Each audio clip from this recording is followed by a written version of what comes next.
അങ്ങനെ big boss വീട്ടിൽ ഓരോ ദിവസവും വഴക്കുകളുടെ എണ്ണം ഇങ്ങനെ കൂടിക്കൊണ്ടിരിക്കുകയാണ്.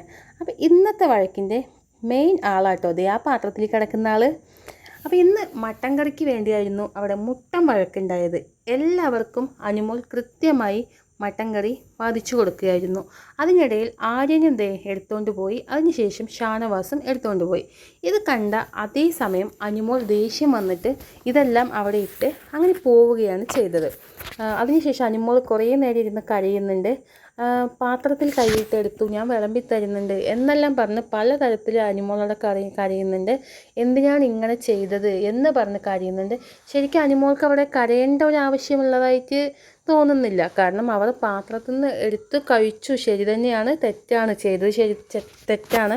പക്ഷെ അനുമോൾ അതിനു വേണ്ടി ഇത്രത്തോളം കരയാനും അങ്ങനൊരു പ്രഹസനം നടത്തേണ്ട ആവശ്യമുണ്ട് എന്ന് തോന്നുന്നില്ല.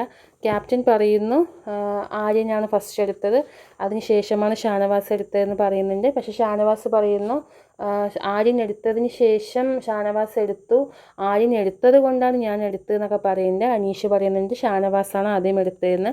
പക്ഷെ ആര്യൻ ആദ്യം എടുത്തിട്ട് പോയതാണ് തോന്നിയത്. അനീഷ് ഷാനവാസിനോട് പറയുന്നുണ്ട് ഇത്രയും ചെയ്തിട്ട് നിനക്ക് എങ്ങനെയാണ് ഇത് ഇറങ്ങുന്നേ എന്ന് ചോദിക്കുന്നുണ്ട്.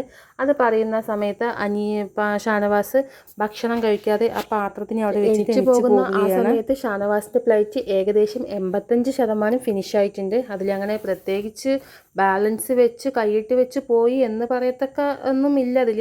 കാരണം മാക്സിമം എല്ലാം കാലിയായിട്ടുണ്ടായിരുന്നു. പിന്നെ അനുമോൾ ഞാൻ ഭക്ഷണം കഴിക്കില്ല എന്ന് പറയുന്നുണ്ട്. ആദിലി നൂറി നിർബന്ധിച്ച് വിളിക്കുന്നുണ്ട്, പക്ഷെ വരുന്നില്ല. എന്താണെങ്കിലും ചെയ്തത് തെറ്റ് തന്നെയാണ്. അതിനുശേഷം ഒനിയലും എല്ലാവരും കൂടി ഇരുന്ന് സംസാരിക്കുന്നുണ്ട്. അരക്കള്ളൻ കാക്കള്ളൻ മുക്കാക്കള്ളൻ എന്നൊന്നുമില്ല, കള്ളൻ തന്നെയാണെന്ന്.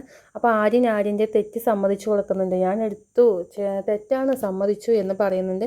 മറ്റുള്ളവരും ഇതുപോലെ ചെയ്തതാണല്ലോ എന്നെല്ലാം പറഞ്ഞ് ഒരുപാട് പറയുന്നുണ്ട്. അതിനുശേഷം വഴക്കിൻ്റെ വീര്യം കൂടുന്നു. നല്ല തരത്തിൽ ഒരുപാട് അനാവശ്യ വാക്കുകളെല്ലാം അവിടെ പറയുന്നുണ്ട്. പക്ഷേ ബിഗ് ബോസ് അതെല്ലാം കട്ട് ചെയ്തിട്ടാണ് കേൾപ്പിക്കുന്നത്. അപ്പോൾ അനീഷ് ബിഗ് ബോസിനോട് പറയുന്നുണ്ട് ഇങ്ങനെയാണെങ്കിൽ ഞങ്ങൾക്കിനി ഒന്നും വേണ്ട ബിഗ് ബോസ്, ഒരു ചോക്ലേറ്റ് പോലും ഞങ്ങൾക്ക് വേണ്ട എന്ന് പറയുന്നുണ്ട്. ഇങ്ങനെ വഴക്കിടുകയാണെങ്കിൽ പിന്നെ അതിനേക്കാളും നല്ലത് ഇല്ലാതിരിക്കുകയല്ലേ എന്ന് അതായിരിക്കും അർത്ഥം വെച്ചിട്ടുണ്ടാവുക അനീഷ്. അപ്പോൾ അനീഷ് ഷാനവാസിനോട് പറയുന്നുണ്ട് നിനക്ക് എങ്ങനെയാണ് ഇത്രയും ചെയ്തിട്ട് ഭക്ഷണം കഴിക്കാൻ പറ്റുന്നതെന്ന്. അപ്പോൾ ഷാനവാസ് ഒരു ഫ്രണ്ട്, നല്ല ബെസ്റ്റ് ഫ്രണ്ടാണ്, നല്ല റിലേഷനാണ്, എല്ലാമാണ്. പക്ഷേ അനീഷ് ആ പറഞ്ഞതിനോട് 100% യോജിക്കുന്നു. ഇങ്ങനൊരു വീട്ടിലൊരു വഴക്കുണ്ടാക്കിയിട്ട് എങ്ങനെയാണ് ഷാനവാസിന് ഇത്ര ആസ്വദിച്ച് ഭക്ഷണം കഴിക്കാൻ തോന്നുന്നത്? ഭക്ഷണം എന്നുള്ള ആ ഒരു നമ്മൾ ബഹുമാനിക്കുക തന്നെ വേണം, ഭക്ഷണത്തിന് കൊടുക്കേണ്ട ബഹുമാനം കൊടുക്കുക തന്നെ വേണം. അപ്പോൾ അനുമോൾ പറയുന്നുണ്ട് ഇങ്ങനെ ചെയ്തതിന് അയാൾ ഒരു നേരം പട്ടിണി കിടക്കണം, അല്ലെങ്കിൽ ഒരു ദിവസം പട്ടിണി കിടക്കണം, എന്നാലേ ഭക്ഷണത്തിൻ്റെ വില അറിയുള്ളൂ. ഭക്ഷണത്തിന് മുന്നിലിരുന്ന് ഇങ്ങനെ വഴക്കിടാൻ പാടില്ല, ഇങ്ങനെ വഴക്കുണ്ടാക്കുന്നത് ഭക്ഷണത്തിന് മുന്നിലാണ് എന്നെല്ലാം പറയുന്നുണ്ട്. ഇതെല്ലാം സ്വയം തിരിച്ചറിയാനുള്ള പ്രായമായ വ്യക്തി തന്നെയാണ് ഷാനവാസ്. അതെന്തോ അറിയാത്തത് അയാളുടെ തെറ്റ്.